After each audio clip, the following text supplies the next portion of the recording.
የእውነተኛ ደስታ ምንጭ። የዚህ ትምህርት መሰረታዊ ዓላማ እውነተኛ ደስታ ማለት ምን ማለት ነው? እንዴት የሚገለጥ ነው? የሚሉትን ጥቂት ነጥቦች ማሳየት ነው። አሁን ብዙዎቻችን በእርግጠኝነት በዚህ ዘመን ስለየትኛው ደስታ ነው የምንማረው? የምናየው፣ የምንሰማው፣ የምንኖረው ከዚህ በጣም የራቀ ነው እና ኑሯችንን እናውቃለን፣ ሕይወታችንን እናውቃለን፣ የምናየውን እናውቃለን። ከዚህ አንጻር እንዴት ያለ ደስታ ነው? ስለምን አይነት ደስታ ነው አሁን መምህሩ ሊነግረን ያሰበው ብላችሁ ብዙዎቻችሁ በልባችሁ ሊመላለስ ይችላል። ዛሬ የምናየው ስለማይሟጠጠው ደስታ፣ ካወቅንበት ስለሚጠበቀው ደስታ፣ አብረነው ልንኖረው ስለምንችለው ደስታ፣ ማንም ስለማይነጥቀን ዘላለማዊ ደስታ ነው የምንነጋገረው። እንደሚታወቀው ብዙ ሰው ደስታን የሚተረጉምበት አውድ የተሳሳተ ነው። ደስታ ማለት መብላት፣ መጠጣት፣ መልበስ እና ጥሩ ቤት መኖር ብሎ የሚያስብ ሰው ይኖራል። አንዳንዱ ደግሞ ደስታ ማለት ጥሩ መኪና መንዳት፣ ከሚበላው ከሚጠጣው ተርፎ የሚዝናናበት ሲኖረው ደስታ የሚባለው ይሄ ነው ብሎ ያስባል። አንዳንድ ሰው አግብቶ ትዳር ይዞ ወልዶ ስሞ መኖር፣ የቤተሰብ መሪ መሆን፣ ሙሉ ቤተሰብ ማግኘት ደስታ ማለት ይሄ ነው ብሎ ያስባል። አንዳንድ ሰው ደስታን ፍለጋ በዚህ አልሳካ ሲለው ለምን አገር ጥዬ አልሰደድም? ለምን ወደ ሆነ ቦታ ብን ብዬ አልጠፋም ብሎ እግሩን አንስቶ የሚደርስበትን ሳይረዳና ሳያውቅ በጉዞ መንገድ ላይ የሚቀር ብዙ ወጣት አለ። አሸዋ እየበላው እናት በሕይወት ይኖር ይሙት መርዶ እንኳን የሚነግራት አታ የሚኖር ቤተሰብ ያለው ወጣት አለ መንገድ ላይ ይቀር። አንዳንድ ሰው ደስታ ማለት በዚህ መሬት ላይ የሚፈልገውን ቁስ መጨበጥ አድርጎ ያስብና ይህንን ተስፋ ያደረገውን ቁስ ሲያጣው ከእጁ ላይ የሕይወቱን መጨረሻ መራራ ያደርገዋል።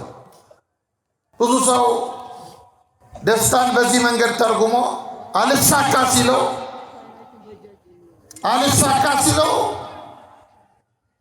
ራሱን ያጠፋል። ዛሬ ራስን ማጥፋት በኢትዮጵያ በጣም ቀላል ሆኗል።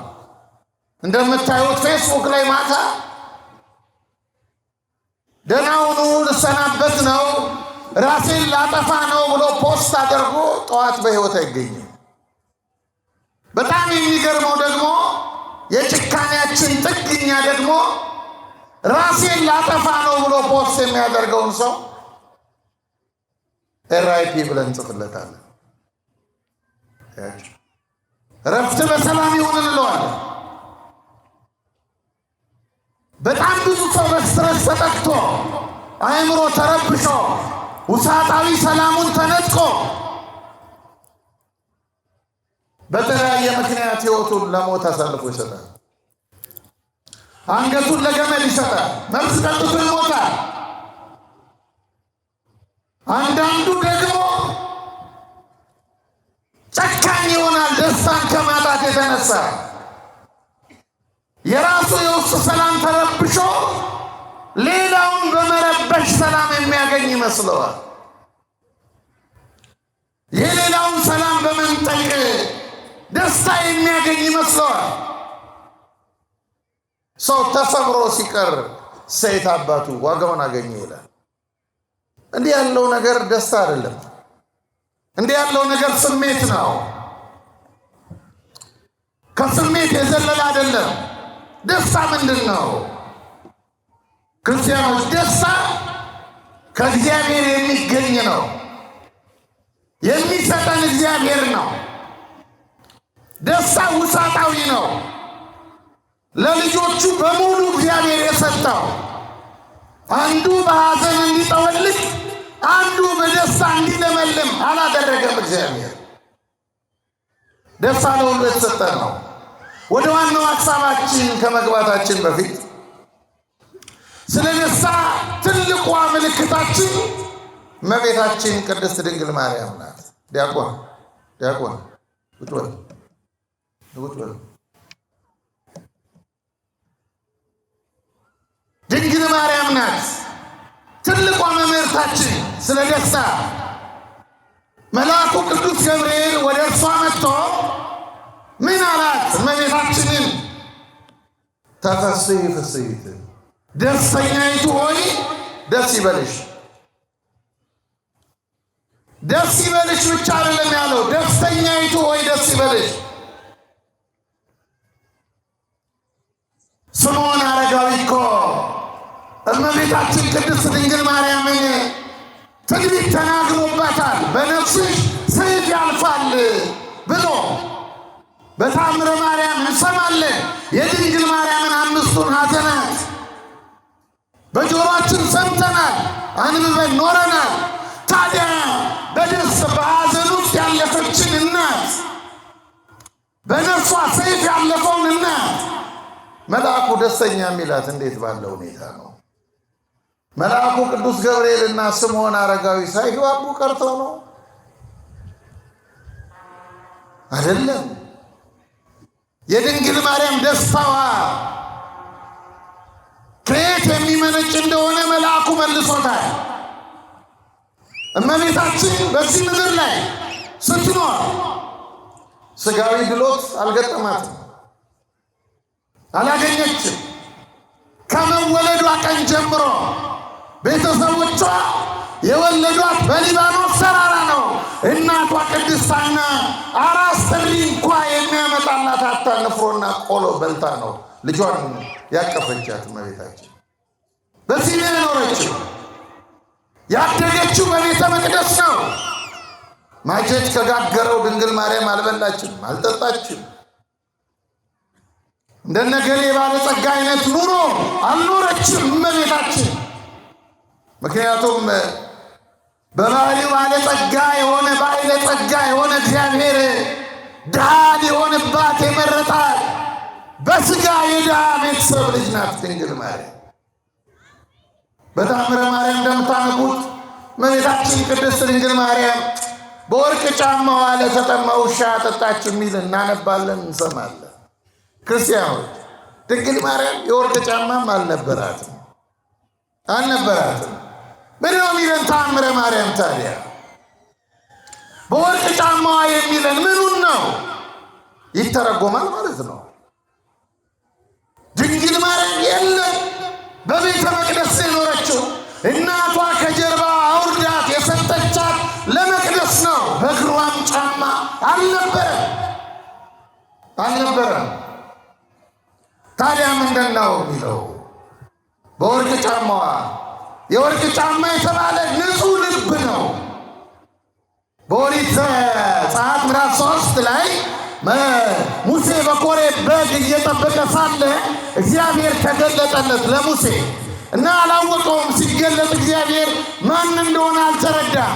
እሳትና ቅጠል ብቻ ተዋህደው ሁለቱ ሳይጠፋፉ አብረው ሲያያቸው እንዴት ያለ ተአምር ነው! ወይ የቅጠሉ እርጥበት እሳቱን አላጠፋው፣ ወይ የእሳቱ ኃይል ቅጠሉን አልበላውም። ይህን ተአምር ልመልከት ብሎ ጠጋ ሲል ሙሴ ምን አለው እግዚአብሔር? ሙሴ የቆምክባት ስፍራ የተቀደሰች ናትና የእግርህን ጫማ አውልቅ አለ። ለጊዜው ሰሙን ስናይ እውነት ነው፣ ከእግዚአብሔር መገለጥ የተነሳ ጫማውን ሙሴ አውልቋል። በምስጢር ግን ምን እየነገረው ነው እግዚአብሔር? በእግሩ ስላለ ጫማ አይደለም የሚነግረው። ጫማ የሚሰራው እንደምታውቁት ከቆዳ ነው። ቆዳ የሚገኘው ከእንስሳት ነው። እንስሳት ታርደው ነው ጫማ የሚሰጡት። አሁን ምን እያለው ነው እግዚአብሔር? ሙሴ እኔ ሰው ሆኜ የምገለጥበት ጊዜ ቀርቧልና በልብ ያስቀመጥከውን ያንን የኦሪቱን መስዋዕት አውጥተህ ጣል። እኔ በጎኜ ልገባ ነውና። ጫማ የሚለው ልብ ነው። ድንግል ማርያም በወርቅ ጫማዋ ሲል ምን ማለቱ ነው? በንጹህ ልቧ። ለምን አንዲት ሴት የፈለገ ደግ ብትሆን ውሃ በእንስራ ከቀዳች በኋላ በጀርባዋ ተሸክማ እየሄደች ውሃ ጠማኝ ለሚል ሰው የፈለገ ደግ ብትሆን ቀርታ አትሰጠውም ከእንስራዋ። ወንዝ ታሳየዋለች እንጂ። ለምን ከእንስራዋ ቀርታ ከሰጠችው እንስራው ይጎላል። ከጎደለ ጀርባዋ ላይ አይቀመጥላትም። ውሃው ቦጭ ቦጭ እያለ እየፈሰሰ ባዶውን ነው የሚደርስባት እንስራው። ስለዚህ አፋፉ ድረስ ሞልታው ነው የምትሄደው። ድንግል ማርያም ግን ከሰው አልፎ ለተጠማ ውሻ ከዚያ ከተሸከመችው ጀርባዋ ውሃ ቀርታ ሰጠችው። እና ድንግል ማርያም በዚህ ምድር ላይ ክርስቲያኖች ስጋዊ ደስታ አልነበራትም። እንደውም አንድ ሊቅ ምን ይላል? እመቤታችን ቅድስት ድንግል ማርያም አንድም ቀን አፏን ከፍ አድርጋ ስቃ አታውቅም ነበር ይላል። አታውቅም። ሌሎች ኮረዶች ሴቶች እንደሚስቁት ድንግል ማርያም ከፍ አድርጋ ስቃ አታውቅም። ነገር ግን ደስታ ከሕይወቷ ርቆ አያውቅም ይላል። አያችሁ፣ አያውቅም። ይሄ ደስታ እንዴት ያለ ደስታ ነው! ይሄ ደስታ የቱ ደስታ ነው? በአንድ ታሪክ ላይ ትምህርታችንን እንመሰርታለን። በዚህ በዮሐንስ ወንጌል በምዕራፍ 20 ቁጥር 19 ጀምሮ ያለ ታሪክ ነው። ጌታችን መድኃኒታችን ኢየሱስ ክርስቶስ በተሰቀለ በሦስተኛው ቀን ማለት የትንሣኤው ዕለት ማለት ነው። በሦስተኛው ቀን ደቀ መዛሙርቱ ተሰብስበው በራቸውን ዘግተው ቁጭ ብለው ነበር። ቤት ውስጥ አንድ ቤት ውስጥ ዮሐንስ ወንጌላዊ ሲነግረን በራቸውን ዘግተው ተሰብስበው የተቀመጡበትን ምክንያት ሲነግረን አይሁድን ስለፈሩ ይላል። ፍርሃት ነበረባቸው። አይሁድን ስለፈሩ እነዚህ ደቀ መዛሙርት በሁለት ምክንያት ፍርሃት ገጥሟቸዋል።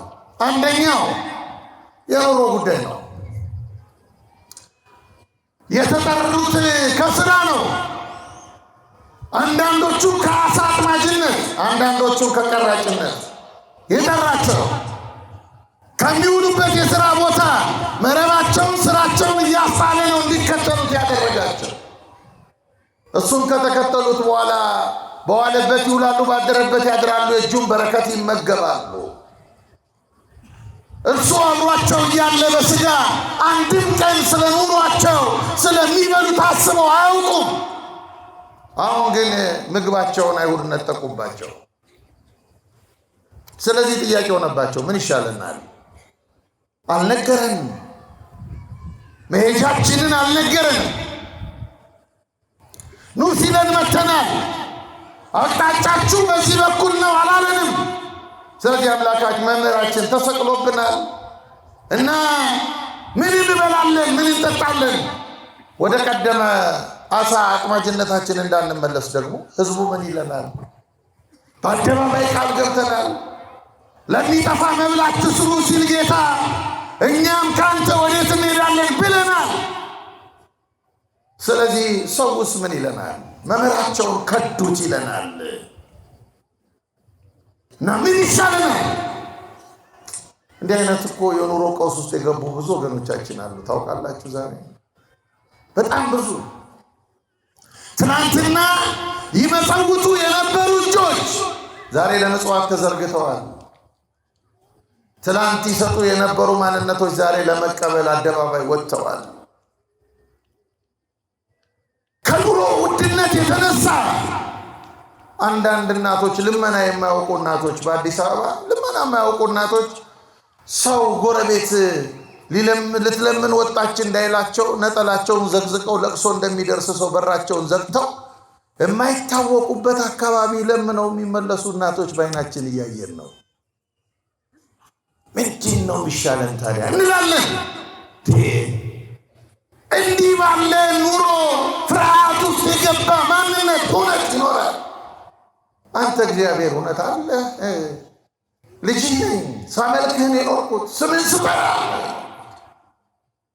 ዛሬ አደባባይ አወጣኝ ብሎ በችግሩ ምክንያት ከእግዚአብሔር ጋር ሙግት ውስጥ የገባ ብዙ ሰው አለ ዛሬ። እነዚህ ደቀ መዛሙርት ፍርሃት ነበረባቸው። እመቤታችን ቅድስት ድንግል ማርያምን ቅድም እንደነገርኳችሁ መልአኩ ተፈሥሒ ፍሥሕት ደስተኛይት ወይ ደስ ይበልሻልና የደስታዋን ምክንያት ደግሞ ሲነግራት ምን አለ?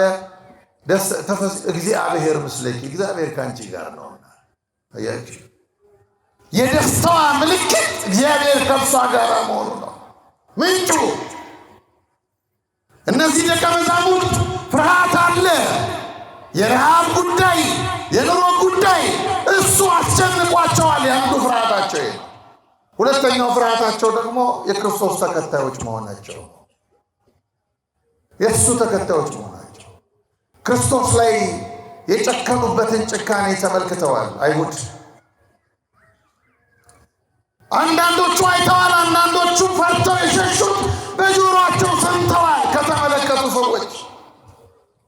ስለዚህ ምናልባት እነዚህ አይሁድ ጌታችንን ከሰቀሉ በኋላ ተከታዮቹ ናቸው ብለው ወደኛ ቢመጡ እርሱ የተቀበለውን ሚስማር የትኛው መዳፋችን ያስተናግደዋል? ወደኛ ቢመጡ እሱ የተቀበለውን ጅራፍ የትኛው ሰውነታችን ይቀበለዋል? እሱ የተቀበለውን የተሸከመውን መስቀል የትኛው አቅማችን ትከሻችን ይሸከመዋል? ፍርሃት ገጠማቸው። በር ዘጉ። ዘግተው ሳለ ድንገት ክርስቶስ መካከላቸው ተገኘ። በተዘጋ በር ምትሃት መሰላቸውና ፈሩ። ዳሱኝ አላቸው። ዳሰሱት። እርሱ ገባና ሰላም ለእናንተ ይሁን ሲላቸው ምትሃት መሰላቸው። ዳሰሱት። ልክ ሲዳስሱት ምን ይላል ወንጌላዊው? ጌታን ባዩ ጊዜ ደስ አላቸው።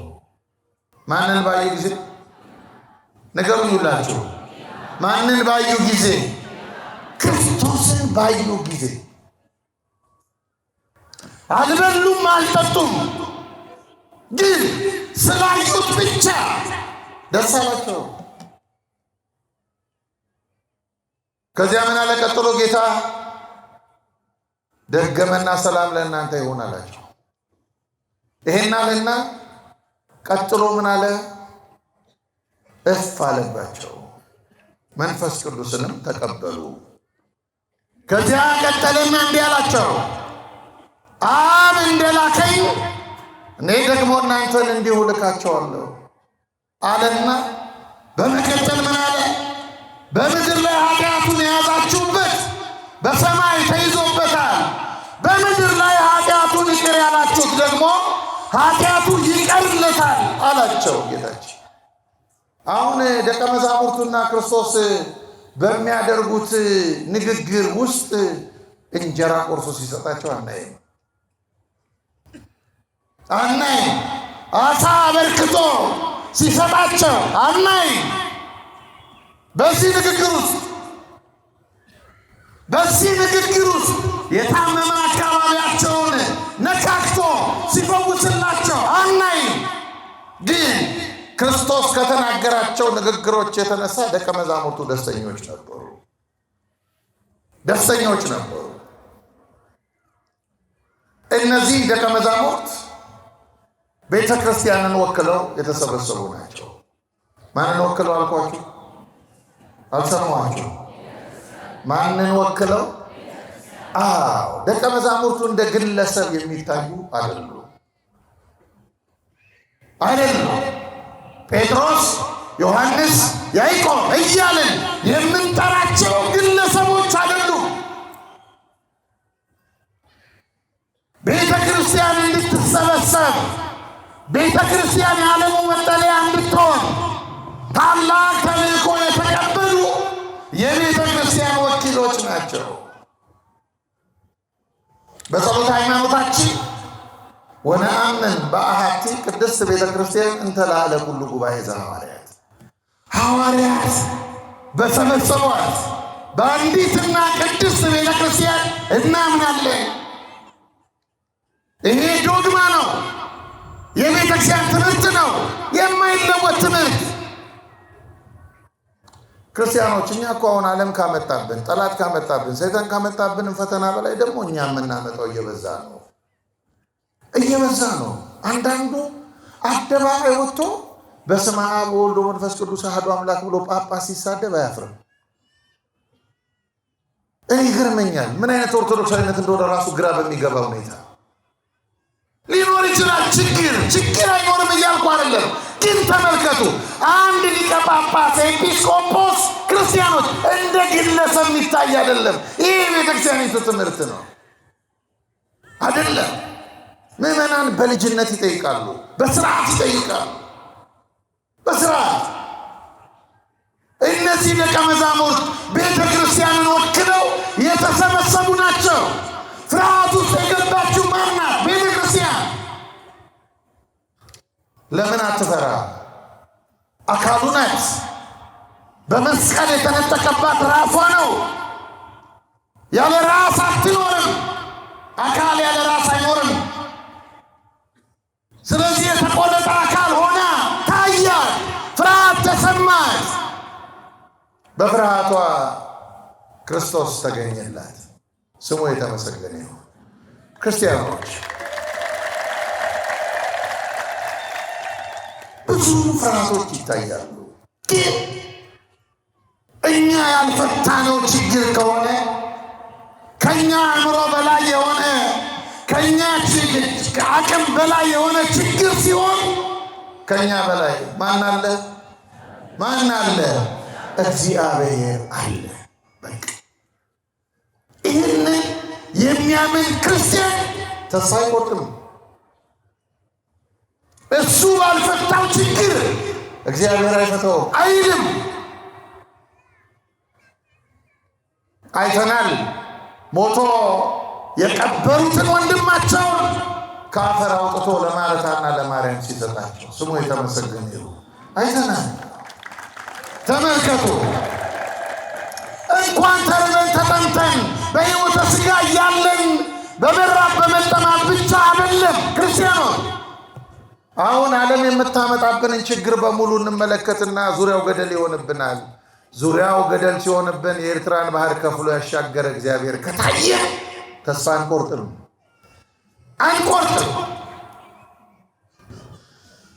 ፍርሃት ይዟታል። ተገኘ ክርስቶስ በመካከላቸው ተገኘ። በር አላንኳኳም። በተዘጋ በር ገብቶ ተገኘ። ምትሃት መሰላቸው። ያለማወቅ ነው ይሄ። ገና በእውቀት አልጎለመሱም ነበር። ስለዚህ ምትሃት መሰላቸው። ምንድነው ምትሃቱ? እንዴት በሕይወት ዘመናችን እንደዚህ አጭር ቁመት ጠባብ ደረት ያለው ግን በተዘጋ በር ገብቶ ቆሞ ያየነው አካል የለም እና መምህራችንን መስሎ ሰይጣን መጥቶብን ሊሆን ይችላል ብሎ ፍርሃት ያዛቸው። አላወቁትም። በተዘጋ ማኅፀን የድንግል ማርያምን ድንግልናዋን ጠብቆ የተወለደ አምላክ እንደሆነ አላወቁም። በተዘጋ መቃብር ክፈቱልኝ፣ መግነዝ ፍቱልኝ ሳይል የተነሳ አምላክ እንደሆነ አላወቁም። ከምንም በላይ የሲኦል መክፈቻ ቁልፍ ያለው አምላክ እንደሆነ አላወቁም። ዲያብሎስ የዘጋውን ለ5500 ዘመን ፍጡር በማይከፍተው ቁልፍ ቆልፎት የነበረውን ሲኦል ሊከፍት የተገለጠ አምላክ እንደሆነ አላወቁም። ክርስቲያኖች የምንጎዳው በማጣታችን ብቻ እንዳይመስላችሁ። ጉዳት የሚገጥመን ከችግራችን ጋር እግዚአብሔርን ያላወቅነው ዕለት እንጎዳለን። ያን ዕለት አልተረዱትም። ከምንም በላይ የኪሩቤልን ሰይፍ ያደከመ አምላክ እንደሆነ አልተረዱትም። እንደምታውቁት እግዚአብሔር ገነትን ምን አለ? በኪሩቤል ሰይፍ ትጠበቅ፣ አዳም መልካሙንና ክፉን ይለይ ዘንድ ከኛ እንዳንዱ ሆነ አለ ሥላሴ። ኦሪት ዘፍጥረት ምዕራፍ 3 ቁጥር 22 ስታነቡ ሆነ። ስለዚህ አለ ዳግመኛ ወደ ገነት እጁን እንዳይዘረጋ ከሕይወትም ዛፍ ቆርጦ እንዳይበላ ገነት በኪሩቤል ሰይፍ ትጠበቃለ። የሚገርም ነው። እንደው እግዚአብሔር ገነትን በዘበኛ የሚያስጠብቅ ይመስላል አይደል? ስናነብ ይህን ታሪክ በጣም አስደናቂ። ምን እያለ ነው እግዚአብሔር? ምን እየነገረን ነው እግዚአብሔር? ተመልከቱ። አዳም ነፃ ፈቃድ አለው። በነፃ ፈቃድ ነፃነትን ገንዘብ አድርጎ የተፈጠረ ነው። ስለዚህ አዳም ነፃነቱን ተጠቅሞ ከገነት ቢወጣ እንደገና ነፃነትን ተጠቅሞ ከተበላሸ ማንነቱ ጋር ወደ ገነት ገብቶ ሕይወትን በልቶ ተበላሽቶ ለዘላለም እንዳይኖር እግዚአብሔር ገነትን በኪሩቤል ሰይፍ አስጠበቃት። ከዚህ በኋላ ኪሩቤል ድካም የማይሰማቸው እንቅልፍ የማያውቃቸው ናቸው። ረፍት የሌለው ሰይፍ፣ የሚበለበል ሰይፍ እንኳን አስጥለው ሊያልፉት ቀርቶ ሊመለከቱት የማይቻል የብርሃን ሰይፍ በዚህ ሰይፍ አስጠብቋል እግዚአብሔር። መስቀል ላይ ግን አንድ እድለኛ ወንበዴ ተገናኘ ከክርስቶስ ጋር። ፈያታዊ ዘየማን ወንበዴ ነው። ወንጀል ሲሰራ የኖረ ወንበዴ ነው። ሲዘርፍ የኖረ ነው። ሲገል የኖረ ነው። ስለዚህ የተፈረደበት በወንጀሉ ነው። ግን ያለ ወንጀሉ መስቀል ላይ ከዋለው ጌታ ቀኝ ተሰቀለ። እዚያ ተሰቅሎ ከቀኑ በ6 ሰዓት ፀሐይ ስትጨልም አየና ምን አለ? አምላከ ፀሐይ ተናበበኒ፣ የፀሐይ አምላክ ሆይ አምላከ ተዘከረኒ እግዚኦ በውስተ መንግሥት ካለ አቤቱ በመንግሥት በመጣ ጊዜ አስበኝ። ሚገርም ነው። አንድ ሊቅ ምን ይላል? ፈያታዊ ዘየማንን ሁለተኛው አብርሃም ነው ይላል። አብርሃም የተማረው ከፀሐይ ነው። ፀሐይ ስትጠልቅ የፀሐይ አምላክ ሆይ ተናገረኝ ብሎ እግዚአብሔር ድምፅ እንዲያወጣለት ሆኗል። አሁን ይህም ፀሐይ ስትጠልቅ ያለ ሰዓቷ ፀሐይ የጠለቀችለትማ ሌላ መንግሥት ያለው አምላክ ቢሆን ነው። የማይሸነፍ መንግሥት፣ ረሃብ የሌለበት መንግሥት፣ ድል የማይነሳ መንግሥት፣ የዘላለም መንግሥት፣ ምርጦቹ የሚኖሩበት መንግሥት ይሄ ስላለው ነው አለና አስበኝ በመንግሥት በመጣ ጊዜ አለው። ጌታችን ምን አለ? ዮም ትሄሉ ምስሌ ውስተ ገነት፣ ዛሬ ነው በገነት ከኔ ጋር የምትሆነው አለው። ስሙ የተመሰገነ ነው። ቀጠሮ አትጠብቃለሁ እግዚአብሔር። ተመልከቱ ዛሬ አለው። ምልክቱን ሰጠው፣ ደመ ማኅተሙን ሰጠው። እናንተ ከመስቀል በኋላ ለካ ደስታም አለ። ከረሃብ በኋላ አይደለም፣ ከጥም በኋላ አይደለም፣ ከሐዘን በኋላ አይደለም፣ ከስቅለት በኋላ ደስታ አለ። ከስቅለት በኋላ ትንሣኤ አለ። ይህንን መረዳት የምንችለው ግን እግዚአብሔርን ስናውቀው ነው። ስንረዳው ነው። እየሰቀሉት ዛሬ ገነት ትገባለህ። በአይሁድ እጅ እየሞተ ነው። ክርስቶስ ሌላ ሕይወት እየሰጠው ነው። ደሙን ምልክት አድርጎ ሄደ። 5500 ዘመን ድካም ሳይሰማው ይጠብቅ የነበረ የኪሩቤል ሰይፍ ደክሞ ወደቀለት። የእግዚአብሔር ስሙ የተመሰገነ ይሁን። ወደቀ። መላእክት ሲደነቁ ማነው አንተ ያሸነፍከን? ትላንት ከኛ የተለየ ቤተሰባችን የነበርክ አዳም ነህ ወይ? አይደለሁም። ማነህ ታዲያ? እግዚአብሔርን በምድር ላይ ያሉ በሕይወታቸው ካስደሰቱ ከአበው መካከል አንዱ ትሆን ብለው ጠየቁት። አይደለሁም። ማነህ? ወንበዴ ነኝ። እንዴት መጣ? አይ አምላኬን አገኘሁት፣ መስቀል ላይ አገኘሁት፣ በመንግሥት አስበኝ አልኩት። ይኸው ዛሬ ትገባለህ አለ። በእጄ ደመ ማኅተሙን ሰጠኝ፣ የእናንተን ሰይፍ የማልፍበትን። አያችሁ ክርስቲያኖች፣ አምላካችንን ስንረዳው ሞት እንኳ ከፊታችን ቢደቀን ፍርሃትና ጭንቀት፣ ሽብር አይሰማንም። ይህን እኮ ነው ነቢዩ አቤቱ በሞት ጥላ መካከል እንኳ ብሄድ አንተ ከኔ ጋር ነህና ክፉን ምን አልልም፣ አልፈራም። ማን? አንተ ከኔ ጋር ነህና። እግዚአብሔር ከኛ ጋር ሲሆን ፍርሃት የለም። ፍርሃትም ቢኖር መጠን ያለው ፍርሃት ይሆናል። ወደ ማስጨነቅ፣ ወደ እብደት፣ ወደ ሞት የሚነዳ ፍርሃት አይሆንም። እግዚአብሔር ከኛ ጋር ከሆነ እንደ አረማውያን አይደለም ችግርን የምናስተናግደው እኛ አይደለም። እንደ አሕዛብ አይደለም ችግር የምናስተናግደው። እምነት እንደሌላቸው አይደለም ችግር የምናስተናግደው። እግዚአብሔር ከኛ ጋር ሲሆን ይህንን አምላክ አላወቁትም፣ አልተረዱትም። ክርስቶስ ግን ምን አለ? ሰላም ለእናንተ ይሁን። ይሄ ነው የኛ የእውነተኛ ደስታ ምንጫችን። ሰላም ሰላም በሉ፣ ሰላም በሉ። ለቤተ ክርስቲያን የተሰጠ ነው። ይሄ የማትነጠቀው ነው። ቤተ ክርስቲያን ሰላም ለእናንተ ይሁን።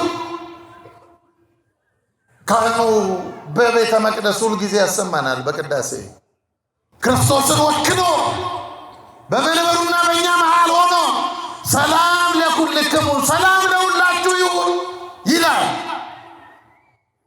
የማትነጠቀው ነው። ቤተ ክርስቲያን በዚህ ምድር ላይ ጨካኞች ነገሥታት፣ በቤተ ክርስቲያን ታሪክ ትምህርት ጨካኞች ነገሥታት በምድር ላይ እንመልከትሽ ብለው ሕግ ቀርጸው በሕገ መንግሥታቸው አጽድቀው ክርስቲያን መሆን ወንጀለኝነት ነው፣ ክርስትናም ወንጀል ነው ብለው ቤተ ክርስቲያን ክርስቶስን ስላመለከች እንደ ወንጀለኛ ቆጥረው በዚህ ምድር ላይ እንመልከትሽ ብለዋት በግበበ ምድር ከመሬት በታች ዋለችበት ዘመን አለ። እየሰማችሁ ነው? ከምን በታች አልኳችሁ? ከመሬት። አሁን ከአንድ ከተማ መሰደድማ ምን ብርቅ ነው እንደሱ? ከዚያ አልፎ ምድር ተከልክላ ከመሬት በታች። ይገርማቸዋል። ከመሬት በታችም ሆና ቤተክርስቲያን ይሄ ከክርስቶስ የተቀበለችውን ሰላሟን አልነጠቃትም ሰይጣን። እግዚአብሔር ስሙ የተመሰገነ ይሁን። አብሯት ነበር። ጨካኞቹ ነገሥታት፣ ጨካኞቹ መኳንንት፣ ጨካኞቹ መሳፍንት ሲያልፉ ቤተ ክርስቲያን እንደገና ከምድር በታች ብቅ ብላ በክርስቶስ ጉልበትና በመንፈስ ቅዱስ ብርሃንነት ቤተክርስቲያን እንደገና በርታ ይኸው ለትውልድ ተርፋ እዚህ ደርሳለች። እግዚአብሔር ስሙ የተመሰገነ ይሁን። አብሯት ስላለ ክርስቲያኖች ለእኛ የተሰጠው ሰላም ነው። የቤተክርስቲያን ሰላም ለእናንተ ይሁን ማለት ምን ማለት ነው? እርስ በርሳችሁ ሰላም ሆኑ። እርስ በርሳችሁ ሰላም ሆኑ በሉ፣ ጮክ በሉና። በቃ ውጪ ያለው በዓለም ያለው የእርስ በርስ ሞት፣ የእርስ በርስ መጠፋፋት ለእናንተ ገንዘብ አይሁን። አንተ ኦሮሞ ነህ፣ አንተ ጉራጌ ነህ፣ አንተ አማራ ነህ፣ አንተ ትግሬ ነህ፣ አንተ ወላይታ ነህ፣ አንተ ሲዳማ ነህ አትባባሉ። እያንዳንዳችሁ በክርስቶስ መልክ ተያዩ። ይሄ ነው ሰላም። እኛ ክርስቶሳውያን ነን። እኛ የቤተክርስቲያን ልጆች ነን። በዓለም ያለው ጠባይ የእኛ ጠባይ አይደለም። በዓለም ያለው የጥላቻ ጠባይ የእኛ ጠባይ አይደለም። በዓለም ያለው የስድብ ጠባይ የእኛ ጠባይ አይደለም። እኛ ልባችን የክርስቶስ ነው። ቅዱስ ጳውሎስ እንዳለ መዓዛችን ክርስቶስ ነው። በዓለም ያለው ጥላቻ ለእናንተ እንዳይሆን ማለት ነው። እንዳይሆን አይሁድን ፈርታችሁ በር ዘግታችኋል። አይሁድ ጨካኞች ናቸው። እናንተ ግን እንደ አይሁድ ጨካኞች እንዳትሆኑ ተጠንቀቁ። አይሁድ ያጡት ሰላም እናንተ ጋር እንዳይጠፋ ሰላም ለእናንተ ይሁን። ሰላም ለእናንተ ይሁን ማለት ምን ማለት ነው? ሰላም ለእናንተ ይሁን ማለት ክርስቶስ ለእናንተ ይሁን ማለት ነው። ለምን? ቅዱስ ጳውሎስ ምን ይላል? ሰላማችን እርሱ ነው ይላል። ሲበሉ ሰላማችን በሉ እርሱ ነው። አዎ የክርስቲያኖች ሰላም በጣም ይገርማቸዋል። በዚህ በመካከለኛው ምስራቅ ያሉ ኦርቶዶክሳውያን ክርስቲያኖች በቁጥር በጣም ትንሽ ናቸው። ግን ቤታቸው በር ላይ አንድ ጽሑፍ ይጽፋሉ። በራቸው ላይ ምን ብለው ይጽፋሉ? ይህ ቤት በክርስቶስ ኢየሱስ ደም የተዋጀ የኦርቶዶክሳዊ ቤት ነው። መልኩ እሱ ነው፣ ሌላ መልክ የለው። መስቀሉ የሚታየው ቤተ መቅደስ ጫፍ ላይ ብቻ አይደለም። መስቀሉ የሚታየው አንገታችን ላይ ብቻ አይደለም። መስቀሉ የበራችን ምልክት ሊሆን ይገባል። የቤታችን ራስ ሰላም፣ ቤተሰብ ሰላም። አያችሁ የደስታችን ምንጭ ነው።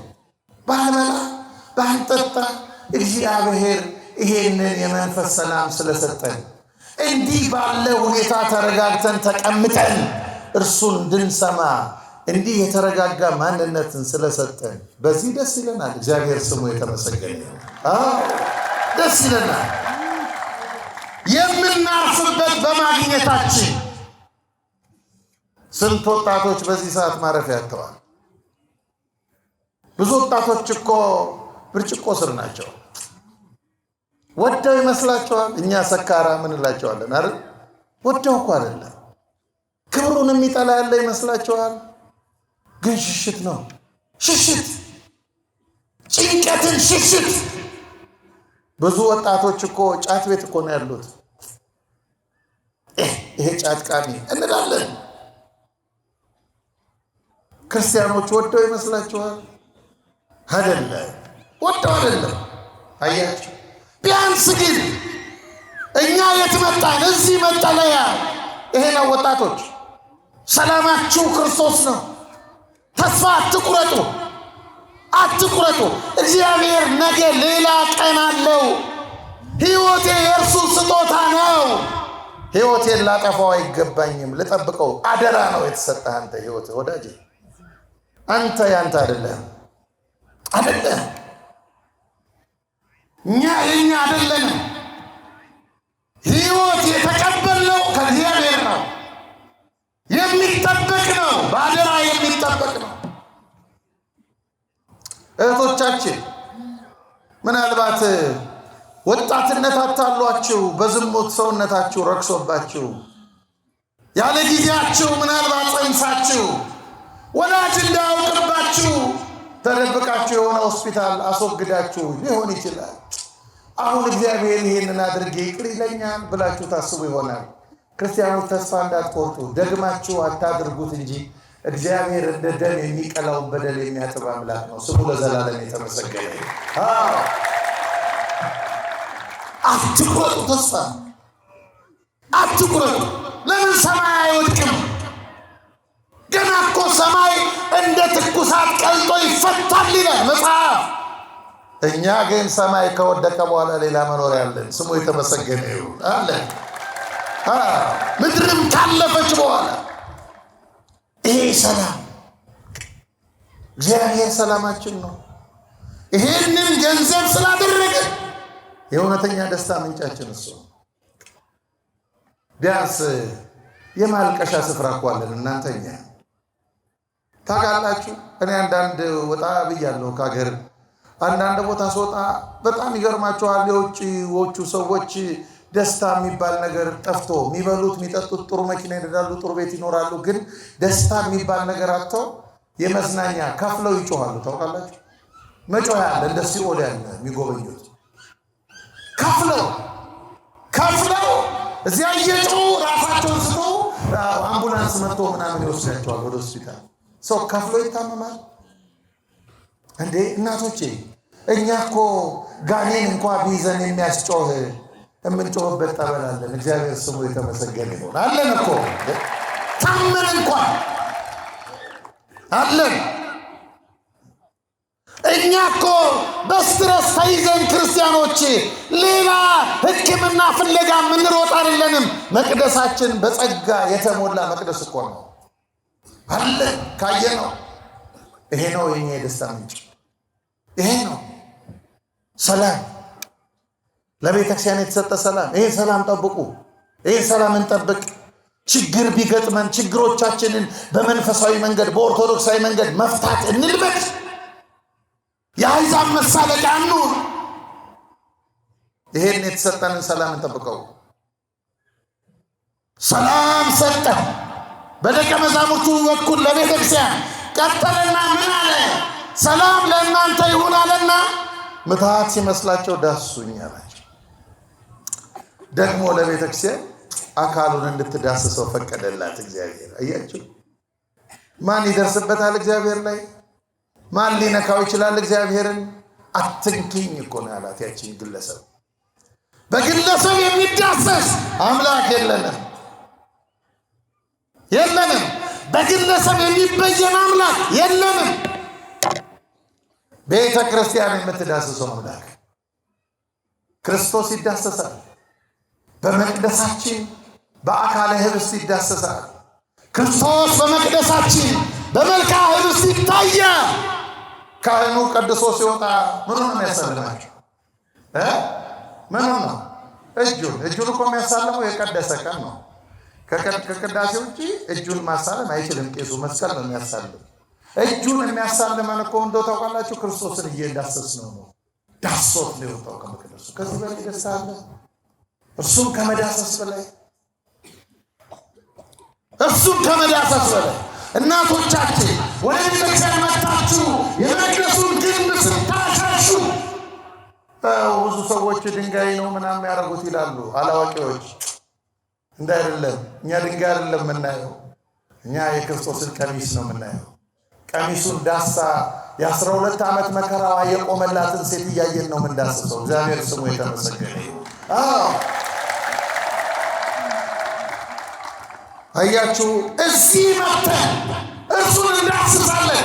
እንባችን ጎርፍ የሚወስደው አይደለም። የኛ እንባ የእግዚአብሔር መዳፍ ተዘርግቶ የሚቀበልበት መቅደስ አለ። እሱን የምዳስስ ቤተክርስቲያን። ይሄ ነው ደስታችን። ይሄ ነው በቅዱስ ሥጋው በክቡር ደሙ እርሱን እየዳሰስን እየተዋሃድን መኖር። ይሄ ነው የኛ ደስታ። ዓለም ባይሞላ ቢሳካ ባይሳካ ይሄ ነው ቅዱስ ጳውሎስ የነገረን። ይሄ ነው እኛ ብንኖርም ለክርስቶስ እንኖራለን፣ ብንሞትም ለክርስቶስ እንሞታለን። ሞት እንኳ ቢገጥመን ማን እንደሚቀበለን እናውቃለን። ሞት እንኳ ቢገጥመን ሕይወት እንደሚቀበለን እናውቃለን። ደስታችን ነው። ሶስተኛው ምን አላቸው ደቀ መዛሙርቱ? እፍ አለባቸው። እስቲ እፍ አለባቸው ብሎ ምን እያላቸው ነው ክርስቶስ? እፍ አለባቸው ይላል ቅዱስ ዮሐንስ ወንጌላዊ። እፍ አለባቸው ማለት እኔ እግዚአብሔር ነኝ እያላቸው ነው። እግዚአብሔር ነኝ አስታውሱ እያላቸው ነው። አባታችሁን አዳምን ከምድር አፈር አበጅቼ እፍ በማለት እስትንፋሴን አጋርቼ አዲስ አካል አዲስ ማንነት የሰጠሁት አምላኩ እኔ ነኝ። አሁንም ሰይጣን አታሏችሁ ሞት ወደ አፈርነት ሲለውጣችሁ ኖሯል። አሁን አዲስ አካል ሰጥቻችኋለሁ አለ እግዚአብሔር። አዲስ ክርስቶሳዊ አካል። አሁን የኛ አካል የክርስቶስ አካል ነው። በጥምቀት ክርስቶስን ለብሰነዋል። በቅዱስ ሥጋው በክቡር ደሙ ክርስቶስን ተዋህደነዋል። አካላችን እንኳን ረሃብ የሚያፈርሰው ሞት የማያበሰብሰው አካል ሆኗል። እግዚአብሔር ስሙ የተመሰገነ ይሁን። አዲስ አካል፣ ክርስቶሳዊ አካል፣ ከሌላው ዓለም የተለየ አካል ስላለን ጎጠኝነትን አይደለም ሰውነትን ያለፈ ከፍ ያለ ሰገነት ላይ የወጣ ክርስቶስን የመሰለ አካል ስላለን ደስታችን ይሄ ነው።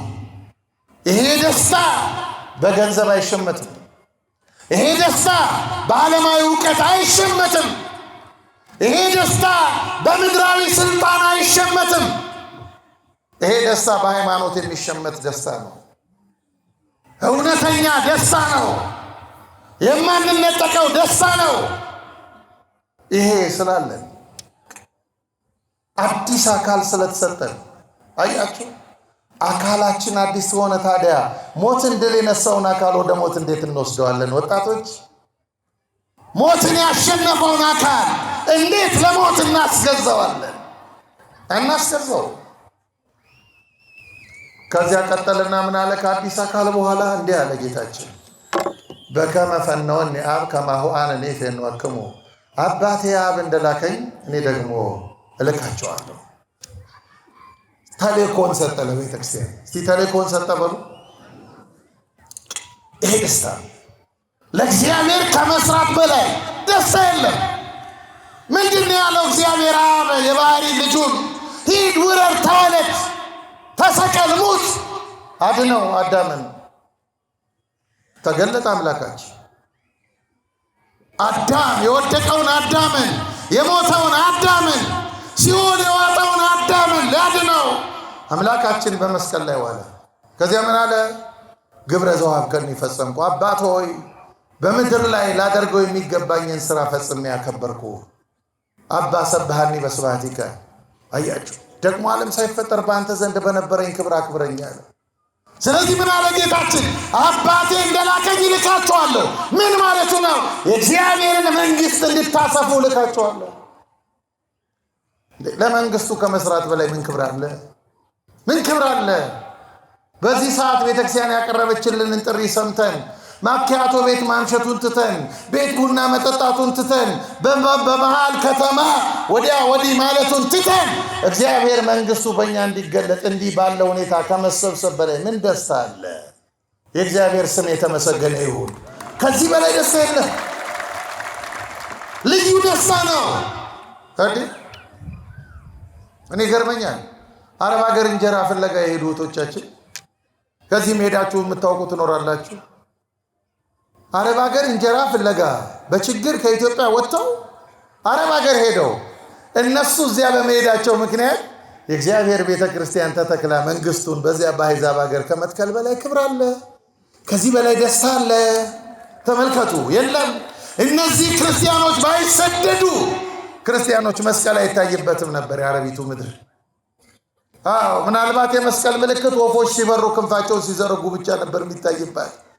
እንጀራ ፍለጋ የሄዱ መቅደስ ሰርተው እግዚአብሔርን ስሙን ተክለው ከመምጣት ከዚህ የሚበልጥ ክብር የለም። አባቴ እንደላከኝ ልካቸዋለሁ። ምን ማለት ነው? የታመመውን እንድናድን። እውነት ክርስቲያን አያቆስልም፣ የቆሰለ ያክማል እንጂ። እግዚአብሔር ሐኪሞች ያደርገን ክርስቲያኖች። ማቆሰል የክርስቲያኖች ጠባይ አይደለም። ማከም ነው፣ መፈወስ ነው። የእግዚአብሔር መንግስት ከማስፋት በላይ ደስታ የለም። ይህን ሰጣቸው። ቀጠለና ምን ሰጠ? በምድር ላይ ኃጢአቱን ይቅር ያላችሁት በሰማይ ይቀርለታል። ክህነትን ሰጠ ለቤተ ክርስቲያን። እስቲ ክህነትን ሰጠ በሉ። ምን ሰጠ? ክህነትን። በምድር ላይ ኃጢአቱን ይቅር ያላችሁት በሰማይ ይቀርለታል። በምድር ላይ ኃጢአቱን የያዛችሁበት በሰማይ ተይዞበታል። ይህን የተናገረ ክርስቶስ ነው። ማንም ሊያጥፈው አይችልም። ሰጣት ለቤተ ክርስቲያን ክህነትን ስለሰጠን። ወንድሜ አንተ ካመንክና ብርቱ ከሆንክ ስትረስ ሲገጥም ሳይካትሪስት ሄደ በሰዓት እየከፈልክ ፈረንጅ የቃዣውን ቅዠት አትሰማም። መዝገብ ሆኖ የሚሰማ እዚህ እግዚአብሔር ወኪል አስቀምጦልሃል። ካህኑን ስሙ ለዘላለም የተመሰገነ ይሁን። ወኪል ጭንቀታችንን የምናራግፍበት ክህነት፣ ኃጢአታችንን የምንሰርዝበት ክህነት እግዚአብሔር ሰጥቶናል። ከዚህ በላይ ምን ደስታ አለ? እውነተኛ የደስታ ምንጫችን ይሄ ነው። ክህነቱን እናክብረው፣ ክህነቱን እንጠብቀው። ክርስቲያኖች ክህነት በመምሬ ተስፋዬ ልክ አይታይም። ክህነት በመምሬ በለጠ ልክ አይታይም። ክህነት ክርስቶስ ራሱ የኖረበትና ለቤተ ክርስቲያን አሳልፎ የሰጠው ታላቅ ጸጋ ነው። ምስጢራቱ የሚፈጸምበት ወደ መንግሥተ እግዚአብሔር የምንሻገርበት ቪዛ ነው። ክህነቱ ቪዛ መንግሥቱን የምናይበት ይሄ ነው ደስታችን። እነዚህን የሰጠን እግዚአብሔር ነው። እነዚህ በምን ይገኛሉ ከሃይማኖት ውጭ? እነዚህን ካወቅን ክርስቲያኖች ዓለም ያመጣችብን ችግርና ስቃይ ይህን ያክል ረብሻ ውስጥ አይከተንም። ሕሊናችንን አይረብሽብንም። ስጋችንን ሊያጎሳቁለው ይችላል፣ ውስጣችንን ግን አይነጥቀንም። ይህን ሰላም ካወቅን አንድ ታሪክ ነግሬያችሁ ትምህርት የለም። ሰውየው ካህን ነው፣ ሩማንያዊ ነው፣ ሩቅ ምስራቅ የሚኖር እና ይኖር የነበረበት ዘመን ደግሞ የኮሚኒዝም ርዕዮተ ዓለምን በተቆጣጠረበት ዘመን ነው እና የኮሚኒዝም እግዚአብሔር የለም ብሎ የሚያምን ነው እና እኛ ስላሴን ማርክስ ሌኒንና ኤንግልስ ተከተውልናል ብሎ የሚያስብ ርዕዮተ ዓለም ነው። በዚያ ዘመን ካህን ሆኖ የሚኖር ነው። አረጋዊ ነው። 2 ልጆች አሉት፣ ወንድና ሴት። ልጆቹ አግብተው ወልደው አያት አድርገውታል። ታዲያ ይሄ ካህን ኮሚኒስቶቹ አንድ ቀን መጡና እስር ቤት ይዘውት ሄዱ። ካህን በመሆኑ እስር ቤት ቀጠሉና ወንድ ልጁን ወስደው አሰሩት። ከዚያ ሴት ልጁና ያለች እሷንም አሰሯት። አንድ ቀን አንድ መርዶ ሰማ።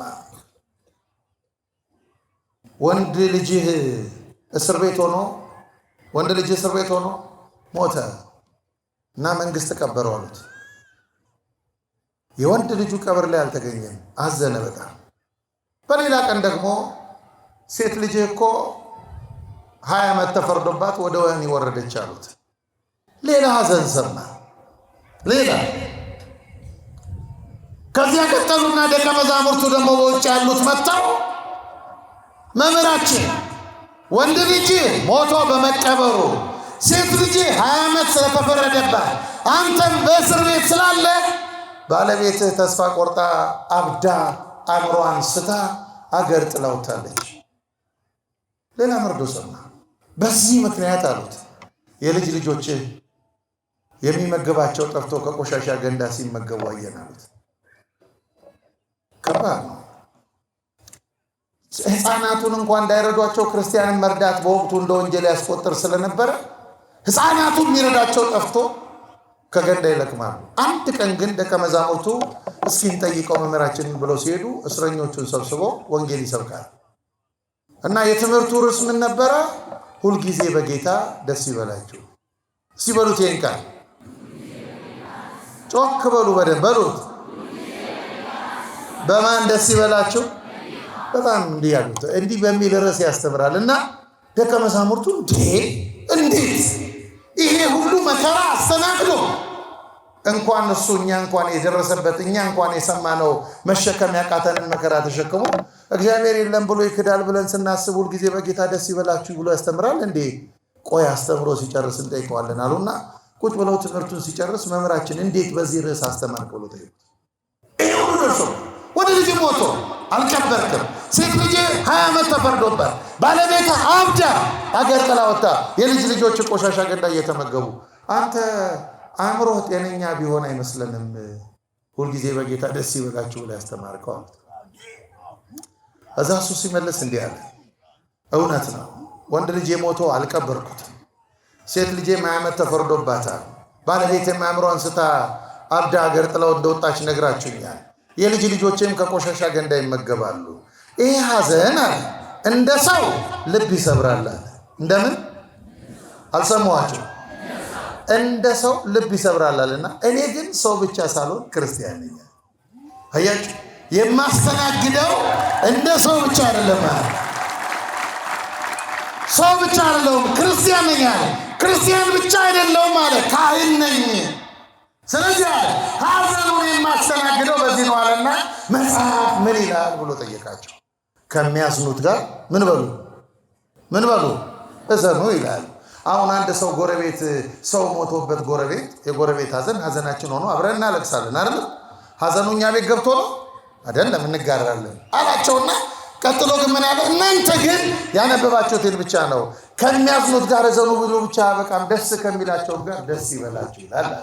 ማለት ደስታ ሳይኖረን ስለሌላው ክርስቲያን ደስታ ደስ ሊለን ይገባላልና እኔ ወንድ ልጄን ሞቶ ባልቀብረውም ማለት እንደኔ እስር ቤት ያልሆኑ አባቶች ወንድ ልጅ በሞት ሲወሰድባቸው ቀብረው አልቅሰው ስለተጽናኑ ስለነሱ ደስ ይለኛል አለ። እኔ ሴት ልጅ 20 ዓመት ተፈርዶባታል፣ ውጪ ብሆን ጠበቃ ቀጥሬ ተከራክሬ ነፃ አደርጋት ነበር፣ እኔ አልቻልኩም። ግን የሴት ልጅ አባቶች ሆነው ፍርድ ቤት የቆሙ ልጃቸውን ነፃ አውጥተው ደስታቸው ስለተመለሰላቸው አባቶች ደስ ይለኛል አለ። ባለቤቴ አእምሮዋን ስታለች ብላችሁኛል። እኔ ግን እላችኋለሁ እንደኔ ያሉ ባሎች ከሚስቶቻቸው ጋር በመሆናቸው ምክንያት ጤነኛ ሚስት ገንዘብ ስላደረጉ ስለነሱ ደስ ይለኛል አለፈና ከዚያ ምን አለ? የልጅ ልጆቼ ከቆሻሻ ገንዳ ይመገባሉ አለ። እኔ ግን እላችኋለሁ እንደኔ አያቶቻቸው ያልታሰሩባቸው ልጆች መጋቢ አግኝተው ሳይረባቸው በመዋላቸው ስለነሱ ደስ ይለኛል አለና ቀጥሎ ግን ምን አለ? ከሁሉ በላይ ግን ወንድ ልጅ ሞቷል አለ። አልቀበርኩትም። እኔ ግን እላችኋለሁ በአልዓዛር መቃብር የተገኘ ክርስቶስ እኔን አባቱን ወክሎ ቆሞ አልቅሶ እንደቀበረልኝ አስቤ በዚህ ደስ ይለኛል። ተመልከቱ። ሴት ልጅ ያለ 20 ዓመት ተፈርዶበታል አለ። ብቻዋን አልወረደችም። አባት እናት እንደሌላቸው ልጆች አልተዋቸውም ያለ እግዚአብሔር ወደ ከሴት ልጅ ጋር እስር ቤት አብሮ ታስሮ እያጽናናልኝ እንደሆነ አስቤ በዚህ ደስ ይለኛል። ከዚህ በላይ ባለቤቴ አእምሮዋን ስታ አገር ጥላ በመውጣቷ ምክንያት የልጅ ልጆቼ ከቆሻሻ ገንዳ ይመገባሉ ብላችሁኛል። ከቆሻሻ ገንዳ የሚመገብ ልጅ ለባክቴሪያ ይጠቃል፣ ባክቴሪያ ደግሞ ለሞት ይዳርገዋል። የኔ አምላክ ክርስቶስ ግን አያታቸው እስር ቤት መጣሌን ተመልክቶ ያንን ቆሻሻ ገንዳ የሚለቅሙትን ምግብ በንጹህ እጁ እያከመ እያጎረሰልኝ ጤነኛ እንዲሆኑ እንደሚያደርግልኝ አምኜ በዚህ ደስ ይለኛል። ከዚያ አልፎ እናንተ ሲመቻችሁ ነው የምትጠይቁኝ። እናንተ እስር ቤቱ በፈቀደላችሁ ሰዓት ነው የምትጠይቁኝ። እኔ ግን አንድ አይነት የእስረኛ ልብስ ለብሼ አሰልቺ ቀለም አንድ አይነት ግድግዳ እየተመለከትኩ ነው የምኖረው። ነገር ግን አለ ለደቀ መዛሙርቱ በተዘጋ በር ገብቶ ሰላም ለእናንተ ይሁን ያለ ክርስቶስ ወረፋ ሳይጠብቅ የእስር ቤት ዘበኛ ሳያስፈቅድ በተዘጋ በር ገብቶ እኔን ልጁን እዚህ እያጽናና በልቤ መጽናናትንና ደስታን እየሰጠ ሁልጊዜ በጌታ ደስ ይበላችሁ ብዬ እንዳስተምር ትልቁን ጉልበት ስለሰጠኝ በዚህ ደስ ይለኛል። ክርስቲያኖች የእውነተኛ ደስታ ምንጫችን እግዚአብሔር ነው። እግዚአብሔር ከኛ ጋር እንዲሆን እኛ ከእርሱ ጋር እንሆን። እኛ ከእርሱ ጋር ስንሆን ሐዘናችን፣ ችግራችን፣ መከራችን ሁሉ ከእርሱ ጋር ሆነን ስለምናስተናግደው ሐዘኑን እንደ ሰው አይደለም የምንቀበለው፣ ከክርስቶስ ጋር ሆነን ነው። አንድ ነገር ነግሬያችሁ ላብቃ። አንድ ሊቅ ምን ይላል? የክርስቶስን ወደ ጎልጎታ መሄድ ያነሳና የጎልጎታ መንገድ ለክርስቶስ ብቻ አይደለም ይላል፣ ክርስቶስ ለእኛም የከፈተው መንገድ ነው ይላል። መስቀሉን ወደ እና የየራሳችንን መስቀል መከራ እንሸከማለን ይላል። ግን ብቻችንን አይደለንም። መስቀሉን ከኛ ጋር አብሮ የሚሸከምልን ትከሻችን የሚሆን ክርስቶስ አለ። ሞት ብናስተናግድ ከሞታችን ጋር አብሮ ወደ መቃብር የሚወርድ ክርስቶስ አለ።